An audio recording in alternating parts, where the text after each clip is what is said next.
Bruised and broken. This is how Indian team skipper Ajinkya Rahane described the Team India. Indeed, Team India is bruised and broken, but it is brave and gritty.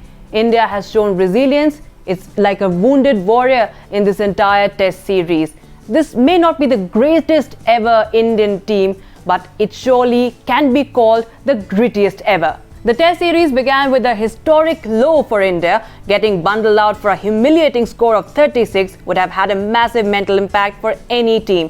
There were former cricketers predicting a whitewash for India, rejecting India's chance of recovering or bouncing back from the defeat in Adelaide. To top it all, there were bio-bubble restrictions, which the players have been coping with psychologically since the IPL. Moreover, there was Australian media doing what it does the best. The mind games had somewhere begun to show its signs.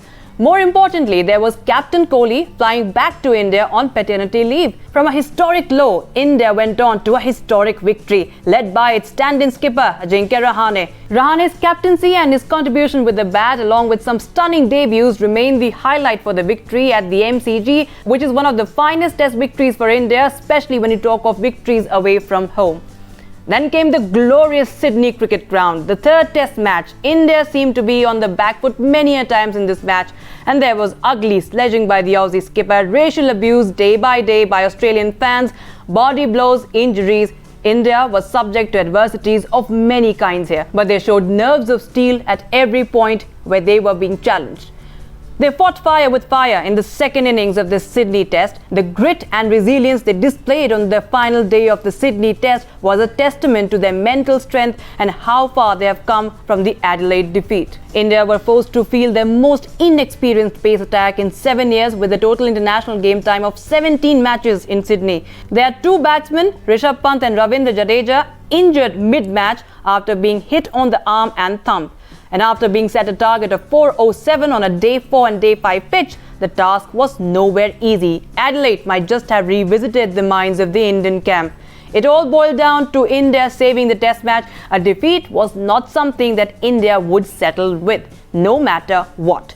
Struggling with elbow niggle and not so good a form, Rishabh Pant top scored, missing out on a Test ton but doing just enough for the following batsmen to save Sydney. India shifted to playing out time.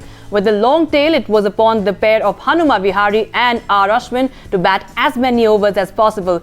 Facing the quality of the Aussie bowling lineup was by no means easy. With the pitch still playing well, Ashwin and a half-fit Vihari defended with solidity and purpose and made sure that neither an injured Jadeja or the tail were exposed.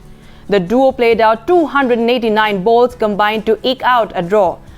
Both Ashwin and Vihari took blows on the body, facing sledging from the hosts. Not to forget how Australian skipper Tim Paine tried to distract Ashwin from behind the stumps.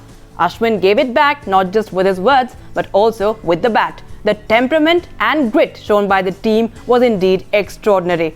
It was a draw, but Indians won many battles in Sydney. A draw that was as good as a victory.